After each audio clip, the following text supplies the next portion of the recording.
Welcome back to day 63. Today's practice is Sphynx Pose, and we'll be laying on the floor. You could potentially do Sphynx Pose at a wall, just demonstrating.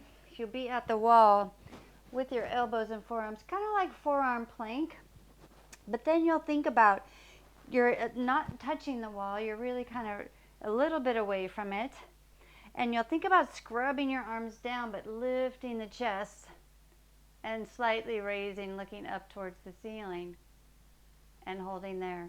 And we'll move into that. So it's at a wall, elbows and forearms and palms on the wall, and lifting from the heart up. All right, let's get started. You can start standing or seated, taking our nice arriving breaths, arms out to the side.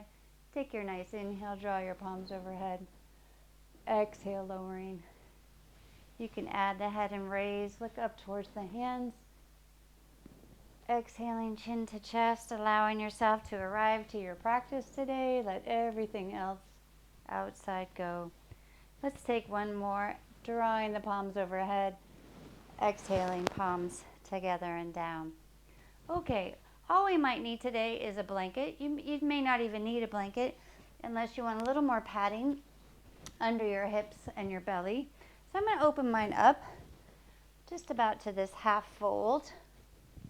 Lay it in the middle of my mat.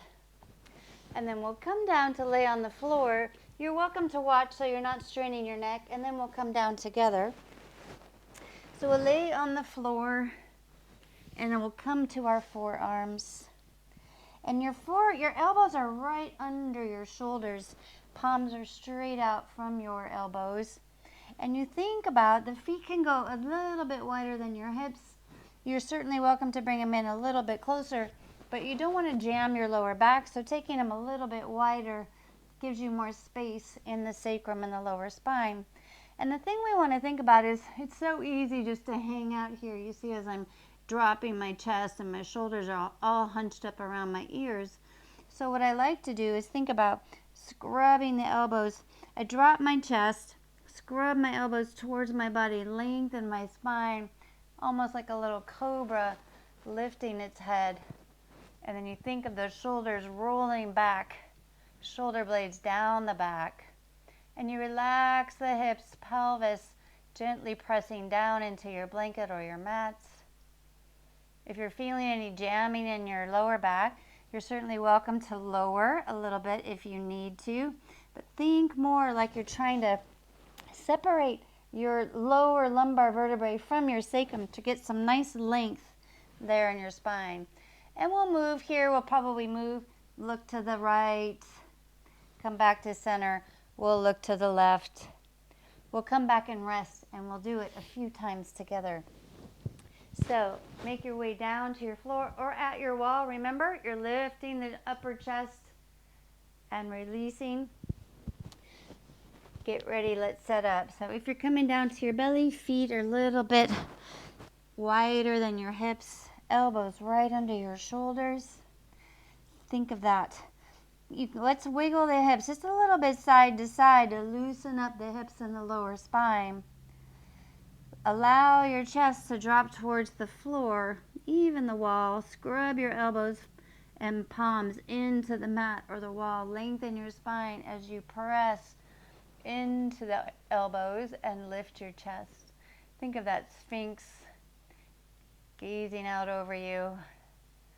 You're not lifting the head. Keep the gaze slightly downward, just above the top of your mat. Allowing the lower spine to release, the pelvis heavy down into your blanket or your mat. And then gently turn and look over your right shoulder. Come back to center. Realign and turn and look over your left shoulder. Come back to center.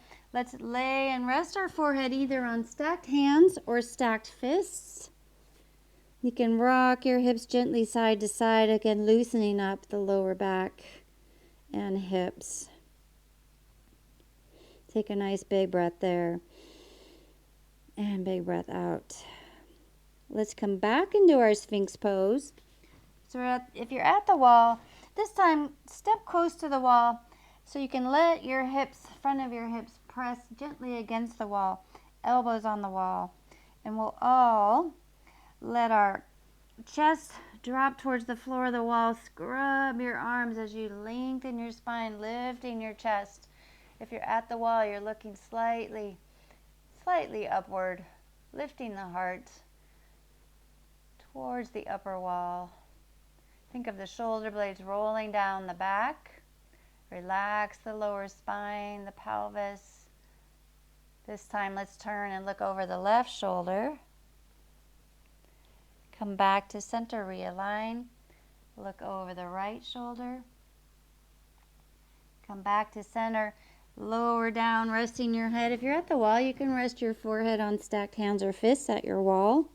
Wiggle the hips softly side to side. Nice big breath in, big breath out. Let's come up and do it one last time. Sphinx pose. Realign yourself, elbows under your shoulders. Do that nice little scrubbing action. Pause and hold there. So you can notice Sphinx pose helps to strengthen the shoulders, but also is a little nice back extension for the lower spine. Giving a nice little length in your spine, little space in the sacrum. And let's turn and look over the right shoulder. Back to center and over the left. Come back to center. Rest your head on stacked hands or fists. Roll your hips softly side to side. And then let's bring the hands under the shoulders, pressing back up to hands and knees. And find your way back into a nice prop seated or standing position if you are using the wall. Sitting or standing nice and tall. Let's take our our closing breath. Arms out to the side. Take your nice inhale, draw your palms overhead. Exhale, palms together and down. And I thank you for practicing this Sphynx pose practice. Easy for me to say. Really good again, just a nice gentle extension for the lower back and also helps to strengthen the shoulders. I look forward to seeing you back tomorrow.